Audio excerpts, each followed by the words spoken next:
All right, folks, this week we in store for a good one. Number 1, Georgia Bulldogs versus the number 14 Clemson Tigers. Let's get it. The Georgia Bulldogs are leading this all-time head-to-head matchup with an impressive 43 wins to Clemson's 22.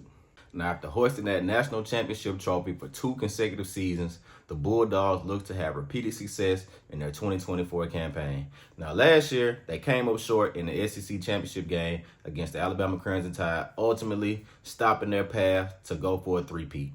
Last season, the Clemson Tigers finished with a 9-4 record under Dabo Swinney, which is pretty subpar compared to previous year's success. This year, they'll be looking to get back on the high horse and make their way into the college football playoff.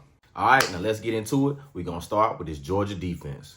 Now, last year, their Georgia defense was highly effective, only giving up 250 total yards a game, landing them second nationally in the rankings.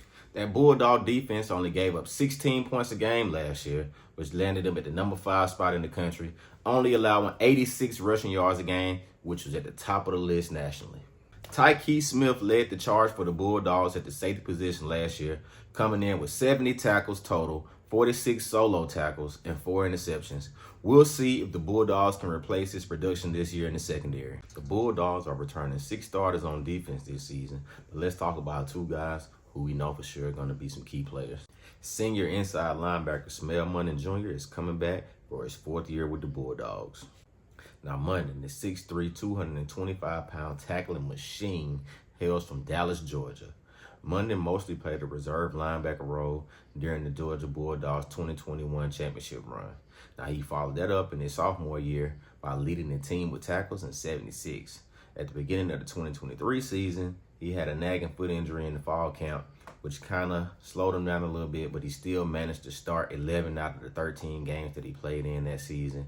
He also finished with 68 tackles and 3 sacks on the year. He was a highly recruited linebacker out of the state of Georgia, and I think this year he's going to be a tone setter in the middle of that defense for the Bulldogs. I'm looking for Monday to make a lot of plays this weekend.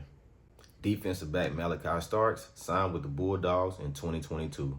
Starks came in as the number 19 overall prospect in the country, number 4 overall recruit in the state of Georgia. Starks made 14 starts last season in Athens for the Bulldogs. He racked up 52 tackles, 3 interceptions, and 7 pass breakups, earning him consensus All-American and all SEC honor mentions. The Tigers, despite starting a bunch of young guys last year, still managed to tie for first place in the nation with 28 takeaways, next to the Missouri Tigers. They also finished 8th in the country, allowing 287 yards a game, making them a top 10 defense for the 8th time in the last 10 years. Losing 2-time All-American Jeremiah Trotter Jr. in this year's NFL draft, it's going to be big shoes to fill. But senior linebacker Barrett Carter, I think he's going to get the job done. The boy is a playmaker, you hear me?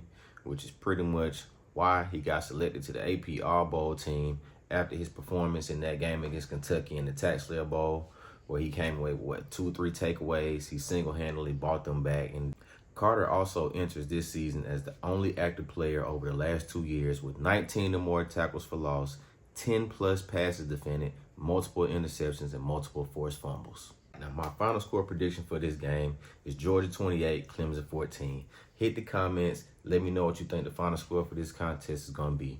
And put your money where your mouth is.